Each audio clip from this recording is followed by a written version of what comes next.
Hello. Yes. Je pense que ça va partir.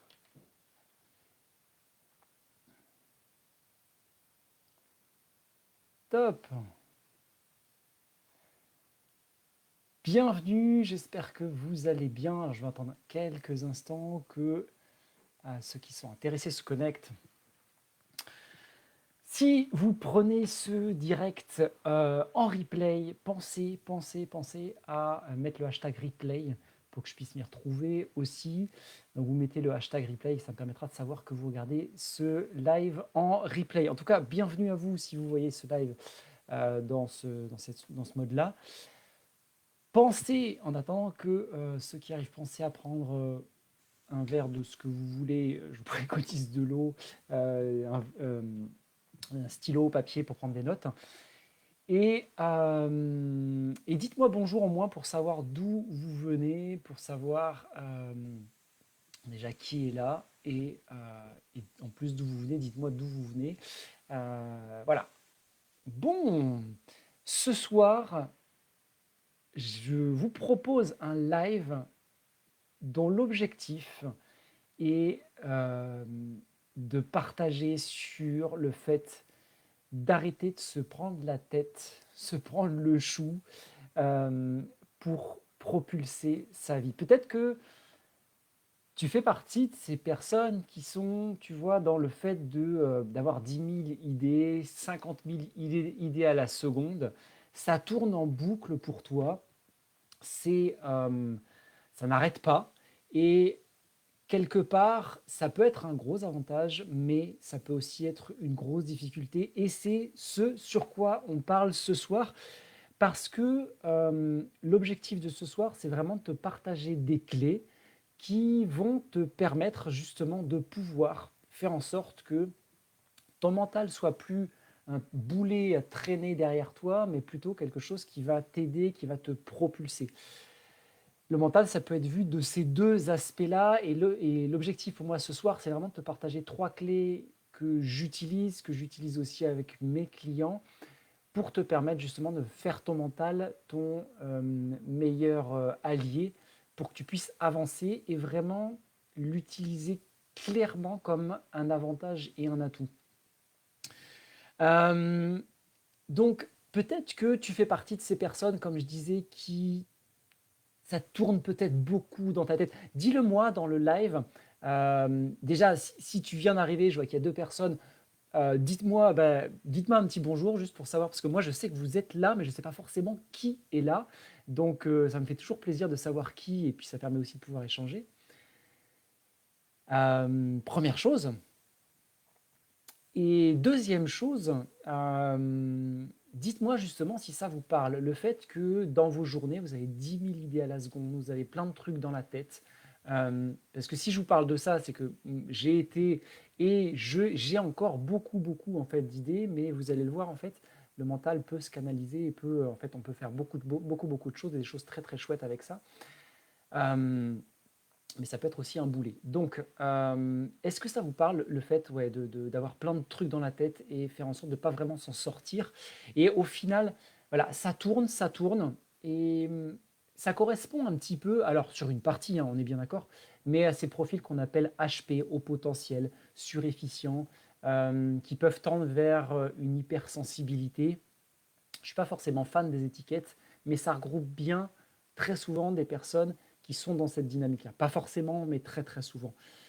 Donc, ce qui se passe, c'est que à force de tourner dans la tête, je pense que tu vois ce que je veux dire, c'est qu'à partir d'un certain moment, tu finis par perdre pas mal d'énergie, parce qu'à force de tourner dans la tête, tu te focalises là-dessus et tu focalises peut-être beaucoup moins sur des choses peut-être beaucoup plus concrètes. Et le fait que ça tourne dans ta tête aussi, j'imagine que ça crée aussi des doutes, des questionnements à force de te dire « Ah tiens, il faudrait que je fasse ça, tiens, je pourrais faire ça aussi, ah, puis je pourrais faire ça, ça », une pensée très arborescente. Au final, à force de toucher un peu à tout, je touche plus à rien et ça finit par créer du doute. Je pense que ça peut te parler, ça, dis-le moi justement dans le chat, si justement, tu es dans cette situation où, au final, le fait que ça tourne comme ça dans ta tête en boucle, ça finit par créer énormément de doutes.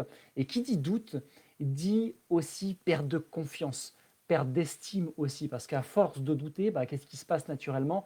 On a tendance à douter de soi-même, et en doutant de soi-même, petit à petit, progressivement, on peut perdre confiance, confiance en soi, confiance en des projets de cœur, des projets qui nous donnent envie d'avancer. Mais voilà, à force que ça tourne, ça finit un peu par tomber à l'eau. Et j'en ai un peu parlé aussi, le côté éparpillement. Je fais plein de choses, j'ai une pensée en arborescence. Et avec cette pensée en arborescence, ce qui se passe, c'est qu'au fur et à mesure, eh bien, concrètement aussi dans ma vie, ça arborescence aussi. J'ai tendance à m'éparpiller, à faire un truc, deux trucs, trois trucs, à pas terminer le premier, à commencer un deuxième et à avoir déjà oublié le premier, à faire le troisième et à se dire que le deuxième, il faudrait que je le termine, mais je suis en train de faire le troisième. Un peu une course à la tâche et en oubliant peut-être au fur et à mesure deux ou trois tâches. Euh, c'est aussi forcément une tendance à perdre le focus concrètement sur une tâche parce que tiens, je fais un truc et puis ah tiens, je suis intéressé par autre chose. Et puis, en fait, à force, on ne va pas vraiment au bout des choses. Et encore une fois, on revient sur cette question de la perte de confiance.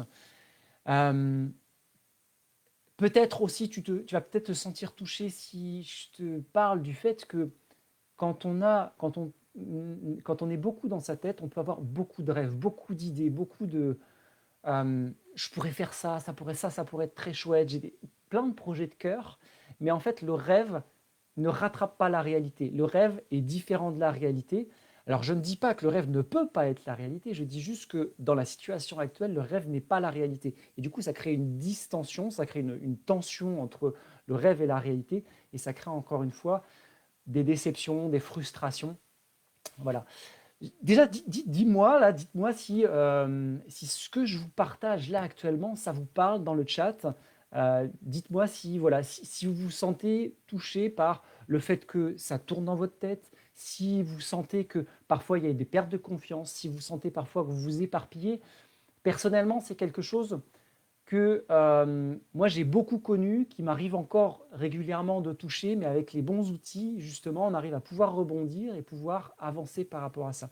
Mais dites-moi justement si vous, ça vous parle de tourner justement en boucle, et comme le hamster, mais aussi concrètement en fait dans vos actions, de tourner en boucle, de faire une action, une deuxième, une troisième, une quatrième, et en fait de ne pas vraiment arriver jusqu'au bout des choses.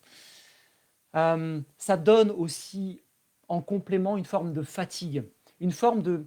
Une forme, moi, j'entends ça très très souvent de mes clients, c'est j'aime bien toucher à tout, j'adore ça, j'ai besoin en fait avec ma curiosité d'aller découvrir plein de choses. Et très sincèrement, je le comprends parce que je suis quelqu'un d'hyper curieux aussi, je l'ai toujours été, je le suis encore, je m'intéresse à 10 000 trucs différents, mais au final, à force de s'intéresser à 10 000 trucs, déjà, on perd le focus sur une ou deux choses sur lesquelles on pourrait profondément avancer.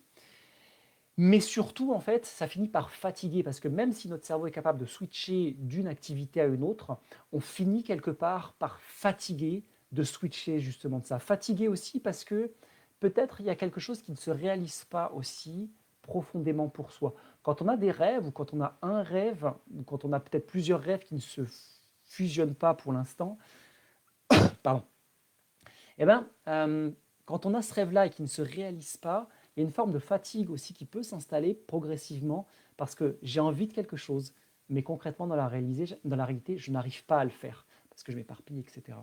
Donc, c'est pareil, si ça te parle, tu peux me le partager aussi pour que je sache aussi qu'est-ce qui justement chez toi réagit. Et également peut-être aussi des difficultés émotionnelles parce que à force d'aller à droite à gauche, j'ai du mal aussi à poser les choses, j'ai du mal à poser mes émotions et en ayant du mal à poser mes émotions, du coup j'ai du mal à les gérer.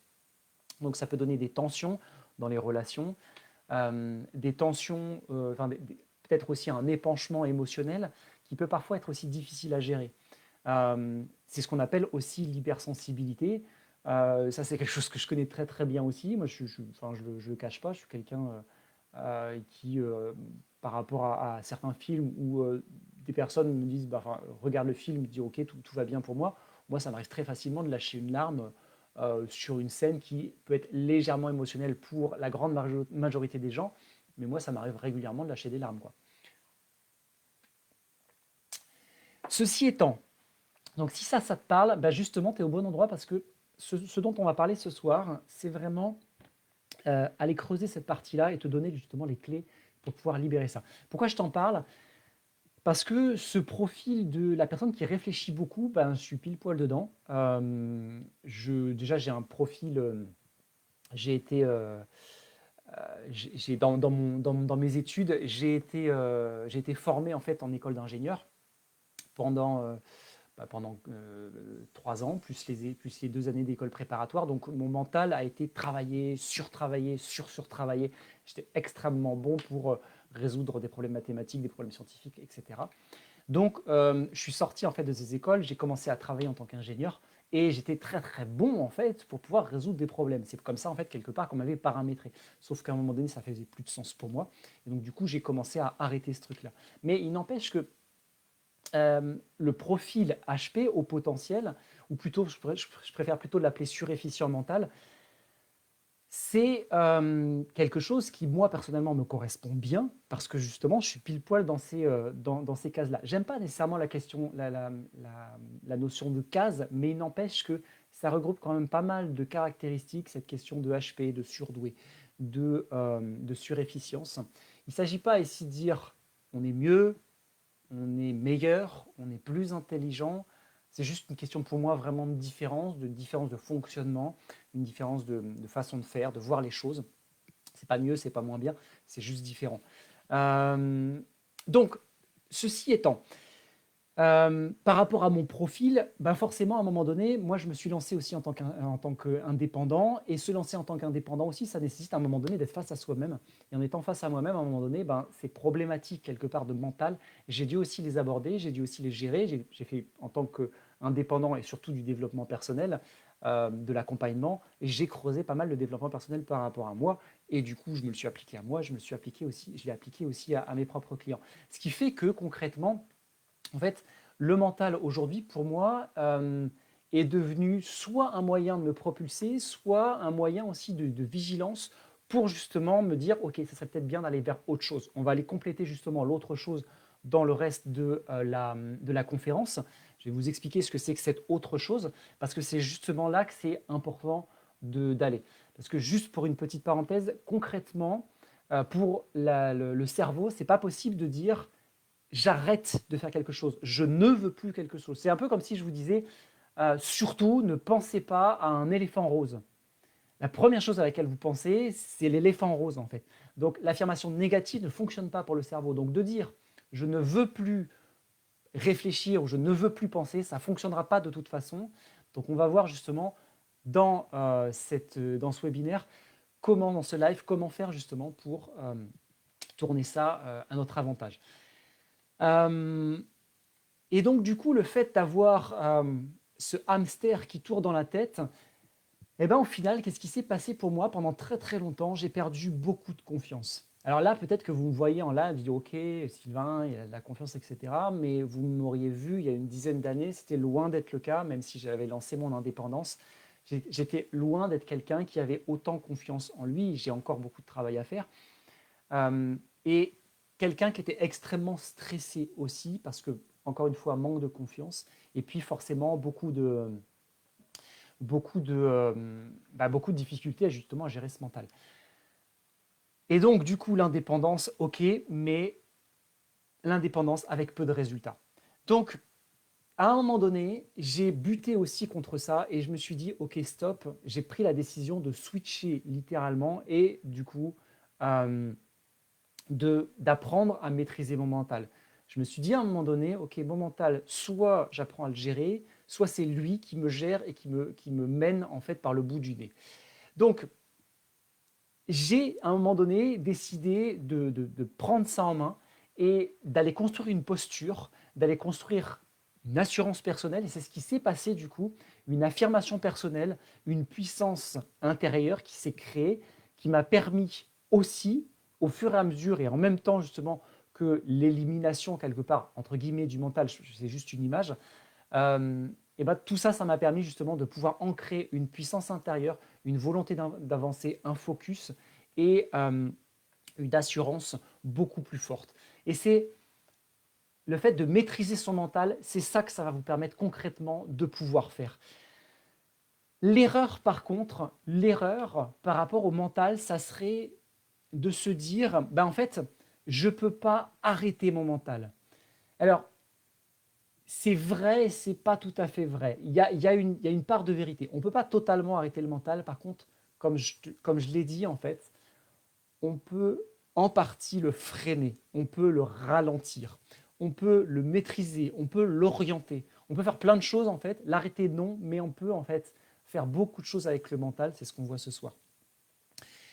Typiquement, c'est des phrases que j'entends très souvent. C'est pour ça que je voudrais vraiment vous mettre en garde par rapport à ça. Les phrases du style « j'ai toujours été comme ça, j'ai toujours pensé énormément et du coup, je ne peux pas faire autrement ». En fait, ça, c'est une fausse vérité. C'est juste une façon de voir les choses. La réalité, c'est qu'on peut le maîtriser, on peut faire en sorte que ce soit un atout pour nous. La première clé que j'aurais déjà à partager, peut-être avant la première clé, une autre chose aussi, une autre erreur que je vois souvent, c'est le fait de s'imaginer que le fait de réussir à arrêter le hamster, ça se fait en 1 minute, 2 minutes, une journée ou même une semaine. Ce n'est pas la réalité des choses, parce que je veux te vendre ce soir. Il y a une réalité qui est concrètement de se dire que ce n'est pas possible en fait de se dire en une journée, c'est bon, je maîtrise mon mental. Ça demande du temps, ça demande de la maîtrise, effectivement. Mais encore une fois, je reviens à la première erreur, c'est loin d'être impossible. J'en suis aussi le premier exemple. Donc ça se fait, mais l'illusion, et si je le précise, c'est parce que j'entends très souvent des personnes qui me disent « Ouais, mais j'ai essayé ceci, j'ai essayé cela, et ça ne marche pas. » En fait, en fait, elles ont essayé, c'est ce qu'elles me partagent, elles l'ont essayé une fois, 2 fois, parfois 3 fois, parfois une petite semaine, mais c'est parfois pas suffisant. Et puis parfois c'est une partie, et il manque une deuxième et une troisième partie. Donc en fait, c'est l'ensemble aussi de tout ça qui fait concrètement que le hamster peut s'arrêter de tourner. Donc la première clé, j'y arrive. Déjà, c'est pour arrêter les doutes dont j'ai parlé tout à l'heure, les fameux doutes qui commencent à se créer au fur et à mesure parce que je pense beaucoup. Si je pense beaucoup et si du coup je crée des doutes, ça veut dire que j'alimente mes doutes. Ça veut dire que régulièrement, mon mental, c'est comme encore une fois une roue et qui va régulièrement rajouter de l'eau dans un bac à doutes. Et la première chose à faire, c'est du coup de changer de bac. Plutôt que de mettre un bac à doutes, c'est de changer le bac et de mettre un bac à assurance, de mettre un bac à affirmation, à détermination. Alors comment ça se fait concrètement? Parce que là, c'est une image en soi. L'idée concrète, c'est d'aller voir ce qu'on appelle des croyances. Parce que là, typiquement, quand on parle des doutes, on parle aussi des croyances. Le fameux syndrome de l'imposteur, les fameuses croyances sur sa valeur. Je ne suis pas suffisamment à la hauteur pour, je n'ai pas suffisamment de formation, je ne me suis pas suffisamment formé, je n'ai pas suffisamment de diplôme, j'ai pas suffisamment... Alors, exactement tous ces trucs-là, c'est ce qu'on appelle des croyances. Et si je te parle de ça, c'est parce que les doutes, ils sont alimentés par ces croyances et ce fameux bac à doutes. Donc, pour le changer, ça veut dire changer des croyances. Et pour changer des croyances, la première chose à faire, c'est déjà de savoir de quelles croyances on parle. Donc, si tu as justement ce côté syndrome de l'imposteur, déjà commence à lister ça. Ok, j'ai entre guillemets un syndrome de l'imposteur. Alors, ce n'est pas un truc général, c'est souvent par rapport à une action, par rapport à une particularité, peut-être par rapport au domaine pro, par rapport au domaine perso, par rapport à une situation particulière, par rapport à une personne particulière, par rapport à un profil de personne particulier. En tout cas, j'ai un syndrome de l'imposteur ou j'ai une croyance vis-à-vis de ma valeur qui est faible, etc. etc. Donc, listez les croyances, le ou les croyances sur lesquelles je suis typiquement, j'ai tendance typiquement à tomber. Ça, c'est la première chose pour pouvoir justement enlever des doutes et arrêter que le hamster tourne dans la tête. Première chose, donc prendre conscience. La deuxième chose, c'est de lister, en fait, j'ai commencé un petit peu à en parler, de lister les actions qui sont en relation avec ces croyances. Donc, par rapport à ces croyances, quelles actions se manifeste par rapport à ses croyances. Si par exemple j'ai le syndrome de l'imposteur entre guillemets, et par exemple à partir du moment où je veux me mettre en avant et je veux partager une idée, hop, directement syndrome de l'imposteur. Là, l'action en elle-même, c'est à partir du moment où je veux partager une idée. Par exemple, je suis en groupe avec des personnes que je ne connais pas. Voilà l'action en elle-même. Ça permet par la suite en fait de pouvoir être vigilant et de pouvoir voir si j'évolue. Parce que un syndrome ou une croyance peut se manifester à un endroit et pas forcément à un autre. Et si elle se manifeste à plusieurs endroits, on peut avancer sur un endroit et pas forcément sur un autre. Donc si on ne s'en rend jamais compte, on a l'impression qu'on n'avance pas, alors qu'on avance. Ça permet de mettre de la conscience dessus. Donc deuxième chose, lister les actions en lien avec les croyances. Troisième chose, changer du coup les fameuses croyances. Plutôt que de se dire, ok, je ne vais pas y arriver, écrire littéralement, je vais, à partir de maintenant, je fais ça, je vais faire ça, et voilà exactement ce qui va se passer pour moi, l'écrire. Et ça fait un gros changement de se dire, déjà de l'écrire. Parce que très souvent on se dit, ouais, mais ça je le sais, ok. Mais le fait de l'écrire, déjà tu mets quelque chose en mouvement, tu mets ton cerveau en mouvement justement, tu mets ta main en mouvement, et déjà rien que le fait de mettre ça dans le concret, dans le papier, ça change déjà des choses. Déjà, moi je me rends compte que certains de mes clients ont parfois du mal psychologiquement. C'est pas pour leur jeter la pierre du tout, mais parfois c'est ok. Maintenant, tu peux écrire ça et ça peut durer 5 minutes à dire je n'arrive pas à le faire parce que en fait, je suis confronté à ce que je pense, ce que je voudrais faire et concrètement ce que je suis en mesure de faire. Donc juste écrivez-le. Écrivez en fait ce que vous voulez faire concrètement par rapport à cette croyance. Et la quatrième chose, et c'est pas la petite, la quatrième chose, elle est fondamentale. Si vous sautez la quatrième, les trois premières ne servent à rien. La quatrième chose par rapport aux croyances, c'est de passer à l'action. Et pas une fois, pas deux fois, et pas sur des petites actions. Quand je dis passer à l'action, passer à l'action, c'est passer à l'action massivement. Passer à l'action massivement, c'est que là, on va utiliser la puissance de votre mental, justement. Le mental, il a tendance, quand justement on alimente le mauvais récipient, à alimenter les doutes. Là, on va alimenter justement, avec notre mental, on va alimenter des actions qui vont être constructives, positives. Et pour ça, du coup, pour pouvoir l'alimenter, bah, ce n'est pas une fois que je vais le faire, ce n'est pas deux fois. Parce que si je le fais une fois ou deux fois, je vais avoir un bac à doutes qui va être rempli et un bac à assurance où il va y avoir 2 ou 3 gouttes. Donc pour pouvoir le faire, il y a une nécessité de passer et de repasser et de repasser à l'action. Pour qu'à un moment donné, je me dise, ah ouais, en fait, partager mon point de vue par rapport à une situation X ou Y, en fait, ça se passe bien. La première fois, pas forcément, enfin, en tout cas dans notre manière de voir les choses. La deuxième, c'est plus simple, etc. etc. Jusqu'à ce que ça devienne facile, ça devienne simple. Moi, je donne très souvent un exemple qui est personnel, que je reproduis en fait sur plein de choses. Et que je pourrais même en parler exactement en ce moment vis-à-vis de ce qui se passe par rapport à mes enfants et le masque à l'école vis-à-vis de mes enfants. J'en reparlerai dans une autre vidéo, mais je vais plutôt donner un exemple. Quand il a s'agi pour moi de faire ma première conférence, j'étais dans un état, j'étais plus bactère, mais vraiment littéralement plus bactère. J'avais lancé des flyers, j'avais déposé ces flyers dans différents endroits de la ville où j'habite à Angers. J'avais réservé la salle, j'étais là à l'avance. Les personnes étaient arrivées, moi j'étais de côté. Je ne voulais pas être sur la scène au moment où les gens arrivaient. Je voulais arriver de cette manière-là. Et j'ai hésité, ma femme était là sur ce premier jour, elle pourra vous le témoigner. J'ai hésité à ce moment-là en fait à partir. J'avais tellement peur de plein de choses, que j'ai vraiment hésité en fait à partir. J'étais vraiment à deux doigts. Et à un moment donné, j'ai switché, j'ai décidé de dire ok, je vais quand même le faire.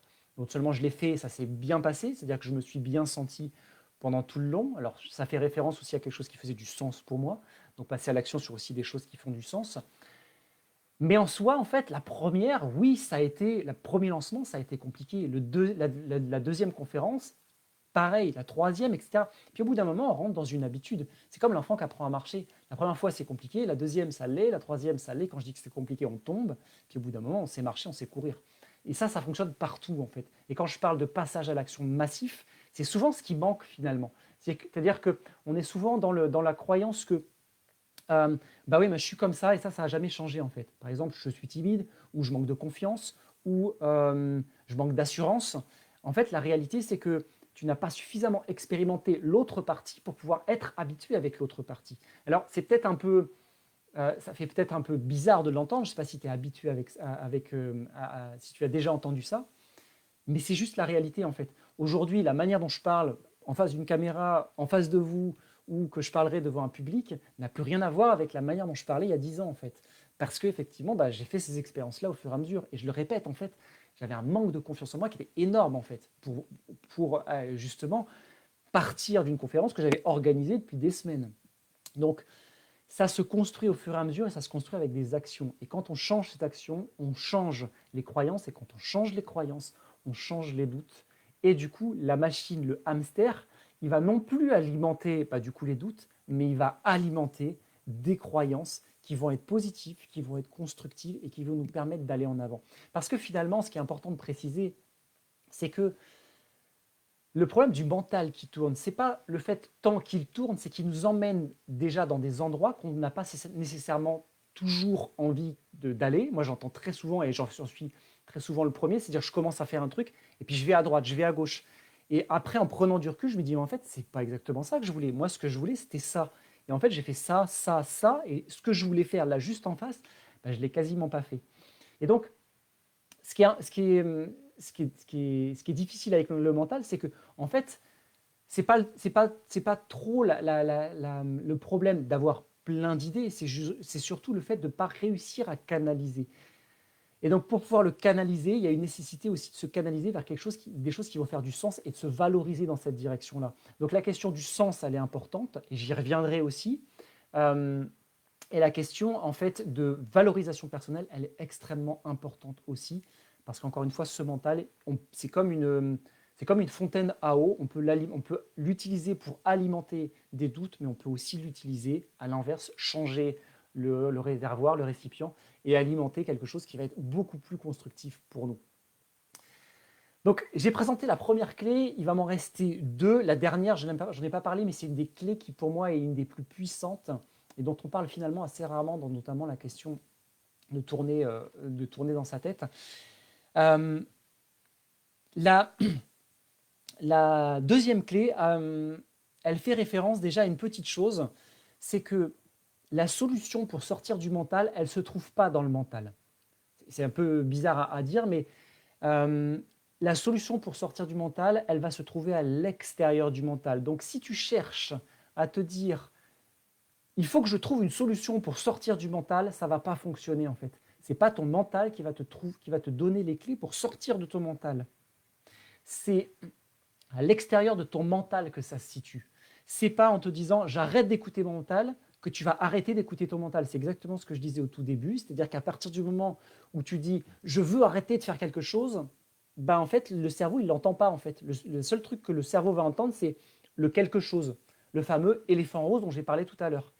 Ne pense pas à un éléphant rose, la première chose à laquelle tu penses c'est un éléphant rose. Donc si tu n'occupes pas ton énergie, parce qu'on va prendre un petit peu de recul derrière le mental, il y a une énergie en fait qui est là.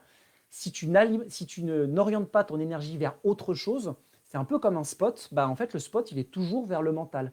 Donc, l'idée, c'est pas de se dire, je vais arrêter le spot. Le spot, tu ne peux pas l'éteindre. L'énergie, elle est toujours là, en fait.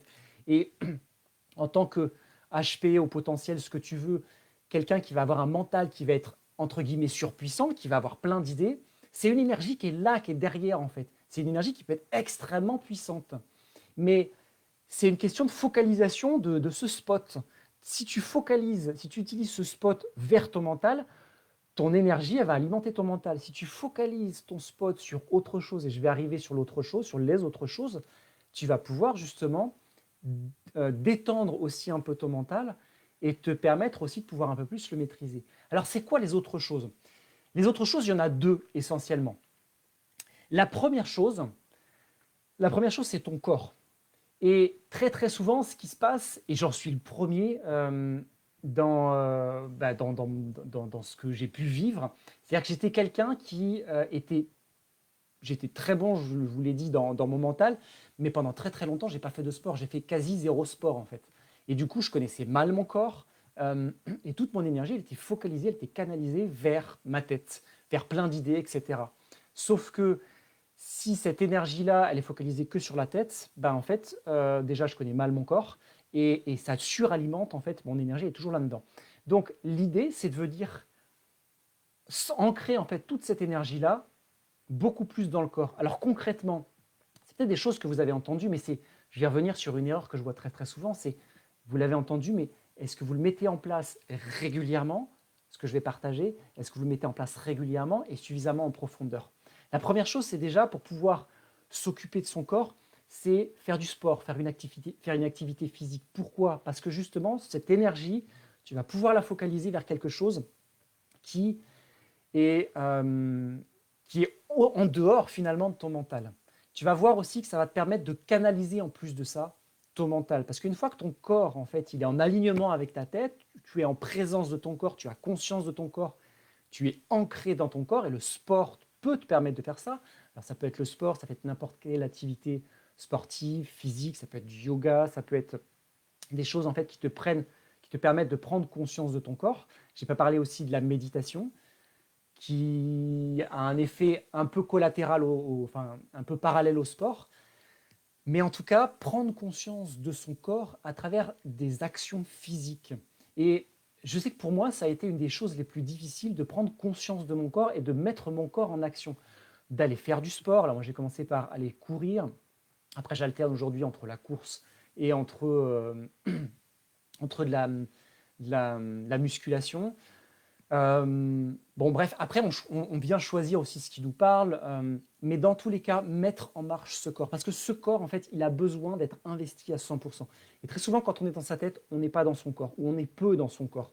Moi, je l'ai entendu très, très souvent dans mon enfance, j'ai entendu très souvent aussi dans mon adolescence, mes parents me le disaient, et ils n'avaient pas tort, mais je ne le comprenais pas en tant que tel, et j'avais pas envie, en fait. Et c'est clairement, quand j'ai grandi et quand je suis passé à l'âge adulte, j'avais pas envie en fait, parce que quelque part, c'est vrai que c'est plus facile d'être dans sa tête. Mais à partir du moment où on commence à investir son corps, on se rend compte que déjà il y a un équilibre à trouver. Quand on trouve l'équilibre, on est beaucoup mieux parce qu'en fait, le mental n'est plus quelque chose qui nous guide, c'est plus notre maître, c'est nous qui devenons le maître. Et pour devenir le maître de son mental, il y a besoin de passer par la maîtrise de son corps. Donc connaître son corps par le sport, connaître son corps aussi par la méditation. Connaître son corps par la méditation, par la cohérence cardiaque, ça peut être une idée de méditation, mais en tout cas, la méditation permet déjà de calmer un peu, enfin de calmer même beaucoup le mental. Et pour ceux, et j'en entends très souvent aussi, qui disent ouais, j'essaye la méditation, mais ça ne marche pas pour moi. Ça ne marche pas la plupart du temps parce que soit c'est pas fait suffisamment longtemps, enfin suffisamment fréquemment, suffisamment longtemps en termes de périodicité, soit c'est pas fait suffisamment en profondeur, soit il va manquer justement la partie corps, ou la dernière partie dont je vais parler par la suite. En tout cas, la méditation permet aussi de prendre conscience de son corps. Et c'est une méditation que je vous invite à axer profondément sur la partie corporelle. Soit la respiration, soit la prise de conscience du corps, mais dans tous les cas, le corps, le corps, le corps. C'est vraiment important cette partie-là, parce que, encore une fois, ça permet d'équilibrer en fait son énergie. Ça, c'est la deuxième clé, et cette deuxième clé, elle est pour moi vraiment, elle a fait une vraie différence. Parce que quand on prend conscience de son corps, ça crée une énorme bascule en fait. La deuxième chose. La troisième chose, dernière clé, et celle-là pour moi, c'est une des clés que j'ai découvert peut-être le plus tard, mais vraiment extrêmement puissante. J'ai dit que le mental, en fait, enfin, l'énergie du mental, on pouvait la focaliser vers le corps, mais on peut aussi, et je vous invite à le faire, à la focaliser vers le cœur. Quand on est dans son mental, très souvent, on oublie une partie du cœur. Alors, je ne veux pas dire qu'on n'est pas en mesure de l'écouter. Je veux juste dire que des fois, en fait, on écoute son cœur, mais on s'éparpille à travers plein de choses au niveau du mental. Et du coup, on a tendance un peu à perdre ce qui est vraiment fondamental et central pour nous et ce qui nous permettrait de nous épanouir profondément. Et j'entends très souvent des personnes qui sont dans cette dynamique de Moi, il y a plein de choses qui m'intéressent. Je voudrais faire ça, j'adore ça, je touche à ça, je touche à ça, je touche à ça. J'étais pareil. Je me suis intéressé, et je suis toujours intéressé pour le coup, mais c'est pas devenu mon centre personnel, le truc qui va faire le plus de sens pour moi. Mais je me suis intéressé déjà aux sciences, je me suis intéressé à la menuiserie, je me suis intéressé à la cosmologie, je me suis intéressé à tout ce qui est chamanisme, enfin, j'ai vraiment touché à plein de domaines différents, certains qui vont toucher plus en profondeur que d'autres, des choses qui sont très concrètes, des choses qui sont plus abstraites. Dans tous les cas, voilà, j'ai effectivement une curiosité qui est énorme. Mais à un moment donné, je me suis pas senti rempli par ça. Et la question de se sentir rempli, pour moi, c'est la question du cœur. Est-ce que, à un moment donné, ce que je fais me remplit profondément et remplit une forme de joie, une forme de plaisir, enfin pas de plaisir, mais parce que pour moi le plaisir c'est quelque chose de plus ponctuel. Je prends une glace ou je prends un bonbon, ça me fait plaisir. Mais là je parle vraiment de quelque chose de profond et d'essentiel. Est-ce que je suis vraiment en joie par rapport à ce que je fais, ou est-ce que, encore une fois, je butine à droite et à gauche et ça me fait plaisir, mais profondément ça ne me remplit pas. Donc là je parle vraiment de ça. Et focaliser son énergie sur ce qui fait du sens, ça va faire en sorte que le mental, justement, lui aussi va se focaliser. Parce que plus on se focalise sur quelque chose qui fait du sens, plus le mental, petit à petit, va enlever les différentes branches de cette pensée en arborescence.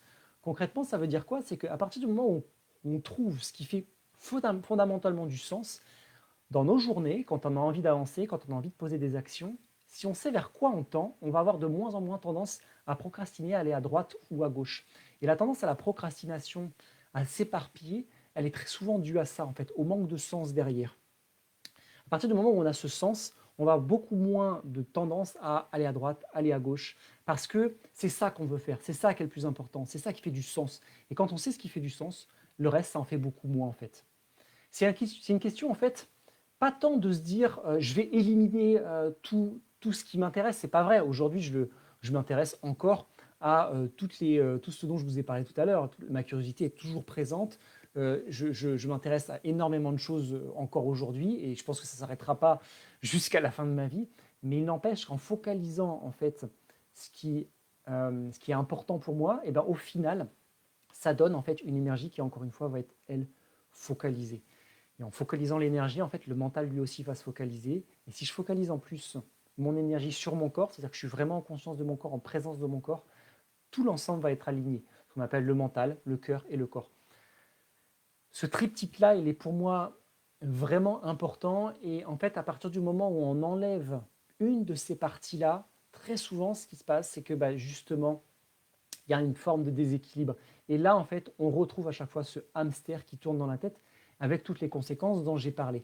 Mais à partir du moment où tu alignes ces trois choses-là, ta vie, elle se transforme. Parce que tu te transformes de l'intérieur. Tu sens non seulement que ce que tu fais a du sens, tu sens que ton mental, c'est plus lui qui te gère, mais c'est toi qui le gères. Pardon. Tu sens que ton corps est là pour porter tes actions et que c'est plus concrètement soit une chose qui est, je ne sais pas trop pourquoi c'est là, ou alors une forme de boulet en disant, bon, je suis obligé de le traîner, mais en même temps, c'est un peu lourd. Dans tous les cas, c'est à partir du moment où ce triptyque-là il est aligné, ça permet en fait d'aller non seulement beaucoup plus vite vers quelque chose qui fait du sens et vers quelque chose qui te met en joie. Donc c'est pour ça que j'insiste dessus, et que la question de l'éparpillement, du fait que le mental est hyper présent, une hyper efficience mentale, en fait, très souvent, derrière, c'est dû à ce non-alignement-là. À partir du moment où l'alignement se fait, moi, je le vois au niveau de mes clients. J'en parle peu parce qu'effectivement, je ne le précise pas forcément dans mes lives, mais si vous voulez avoir des témoignages de mes clients, vous en trouvez en fait sur mon site, vous pouvez en trouver à pas mal d'endroits. Mais dans tous les cas, en fait, à partir du moment où l'alignement se fait, le mental, il va avoir tendance à justement lui aussi se canaliser. Donc cette partie-là, elle est vraiment fondamentale. Et moi, j'entends trop souvent, en fait, pour le mental, oui, c'est important de faire la méditation. Oui, bien sûr, j'en ai parlé, sinon je ne donnerais pas ces clés-là, elles sont fondamentales. Mais tout le reste, la méditation, le sport, va servir à strictement rien si l'alignement, il n'est pas là, en fait. Si le sens, il n'est pas là. Si ce que tu fais ne te met pas en joie, en fait. et la procrastination et tout ça va continuellement rester si si ce que je viens de parler, le sens, etc., la joie, il n'est pas là. Donc, à partir du moment où tu trouves ça, le reste suit, et le mental de la même manière. J'ai partagé ces fameuses 3 clés. Je voudrais que vous me disiez, pour ceux qui ont suivi jusque-là, je voudrais que vous me disiez sur ces 3 clés, laquelle, pour vous, vous voulez mettre plus spécifiquement en action là ce soir. Laquelle de ces 3 clés vous a le plus touché et vous vous dites, ok, cette clé-là, c'est la clé que je voudrais, c'est la pépite que je sors de ce live, de cette conférence-là. C'est la chose qui fait du sens pour moi et que je vais mettre en place par la suite. Juste partagez-le moi là dans le live. Pour moi, pour juste déjà avoir une interaction avec vous. Et puis la deuxième chose, c'est pour vous aussi. Un engagement vis-à-vis de vous-même en disant à partir de maintenant, je vais me focaliser dessus pour faire en sorte d'aller plus spécifiquement là-dessus. Ah, Jean-David, à qui je parle? Je ne parle pas forcément à toi, tu peux écouter le président, félicitations. Après, chacun fait ses choix et tu as fait le choix, félicitations à toi. D'autres personnes font d'autres choix et je suis très heureux de les avoir avec moi ce soir. Voilà, en tout cas, partagez-le, partagez-moi spécifiquement quelle est la pépite que vous avez retirée ce soir. Si vous voulez aller plus en profondeur et connaître les différentes étapes justement pour pouvoir se réaliser profondément, quand on a justement un mental de zèbre, quand on a un mental, quand on a cette structuration de pensée qui est un peu spécifique, si c'est quelque chose qui, toi spécifiquement, te parle, si tu veux aller un peu plus loin, j'ai créé une masterclass qui est gratuite, où à l'intérieur, je te donne en fait chacune de ces étapes pour pouvoir te permettre, je te donne vraiment toutes les étapes, il y a 7 étapes, il y a 3 piliers, les 7 étapes qui vont te permettre de construire ce qui fait vraiment du sens pour toi, ce qui va te permettre d'aller spécifiquement en profondeur et de te retrouver toi plus spécifiquement. Si ça t'intéresse, tu me le précises en commentaire, tu me contactes, il y a 10 000 moyens de se contacter aujourd'hui. Tu me le précises, je t'enverrai le lien et du coup tu pourras regarder cette masterclass que j'ai construite spécifiquement en fait pour toi si justement tu te sens un peu atypique, même typiquement atypique, pour pouvoir aller vers quelque chose qui fait du sens et pouvoir encore une fois maîtriser ton mental. Si tu veux même aller plus en profondeur sur tes problématiques à toi, si tu veux qu'on échange spécifiquement sur tes problématiques à toi, on peut échanger, tu me contactes par Messenger directement et puis on échange par rapport à tes problématiques à toi pour que tu puisses aussi avancer plus en profondeur. Voilà pour ce soir. Si vous avez des questions, posez-les. En tout cas, si vous regardez cette vidéo en replay, posez vos questions aussi. Ce n'est pas parce que vous ne la regardez pas maintenant que je ne répondrai pas à vos questions. Ça fera toujours un plaisir de pouvoir répondre à vos questions. Et d'ici là, je vous souhaite une excellente soirée. Si vous regardez l'allocution de notre président, bonne allocution. Et puis moi, je vous dis à la semaine prochaine parce qu'à partir de maintenant, je vais créer et réaliser des lives chaque semaine, tous les mardis soirs. Je vous en dirai, je vous en reparlerai régulièrement, mais soyez présents et je vous souhaite une excellente soirée. À très bientôt. Bye bye.